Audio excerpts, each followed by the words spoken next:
Asia कप जे हवाले सां अॼु इबरत टीवी जे स्पेशल टेलीकास्ट में तव्हांखे अपडेट कंदो हलां त अॼु एशिया कप जे टॉप 4 मरहले में सभ खां वॾो दंगल आहे जंहिंमें पाकिस्तान ऐं रिवायती हरीफ़ भारत आम्हूं साम्हूं आहिनि।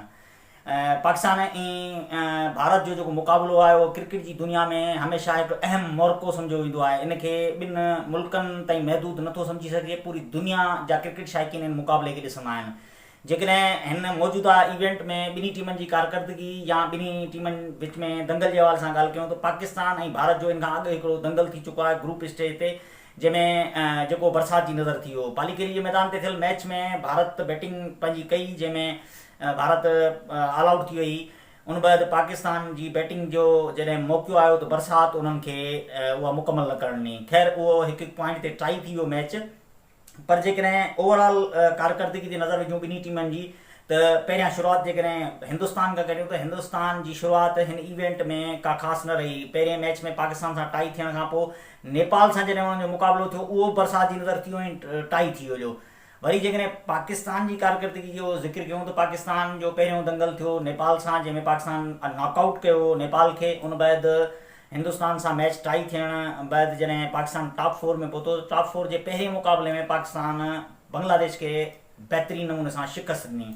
हाणे जेकॾहिं ॿिन्ही टीमनि जो कॉम्बिनेशन अॻु बि ज़िक्र करे चुका आहियूं त कॉम्बिनेशन ॿिन्ही टीमनि जो लेवल ते आहे, पर ॻाल्हि इहा आहे त टीम जॾहिं परफॉर्मेंस लाइ मैदान ते लहंदी त कहिड़ो प्लेयर परफॉर्म कंदो कहिड़ो न कंदो। छाजे करे जो गुज़िरियल मैच में असां पंहिंजे ॾिठो त पाकिस्तान जी बॉलिंग अटैक जहिड़ी रीति परफॉर्म कयो ऐं टॉप ऑर्डर इंडिया जेके जल्दी आउट कयो, उन मां इहो असां बिल्कुलु अंदाज़ो लॻाए सघूं था त पाकिस्तान जी बॉलिंग इंडिया जे बैटिंग लाइ वॾो ख़तरो आहे।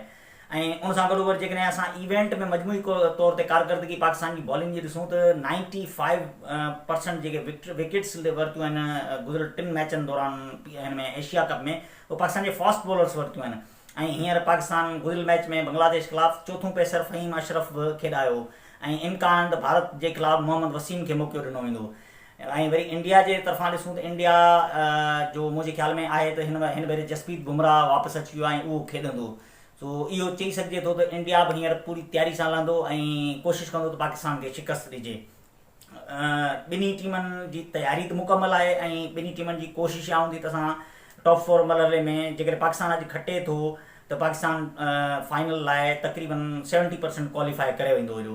जेकॾहिं पाकिस्तान हाराए थो हिंदुस्तान खां त हिंदुस्तान जी टॉप 4 में शुरूआति सुठी थी वेंदी ऐं उन बैदि उनजा मुक़ाबिला आहिनि श्रीलंका ऐं पंहिंजो बांग्लादेश सां, जेके कंहिं हद ताईं उन लाइ आसान थी सघंदा। पर जेकॾहिं पाकिस्तान हिंदुस्तान खे हाराए थो ऐं पोइ पाकिस्तान जो सिर्फ़ु श्रीलंका सां मैच हूंदो ऐं पाकिस्तान आसानी सां फाइनल में पहुची सघे थो।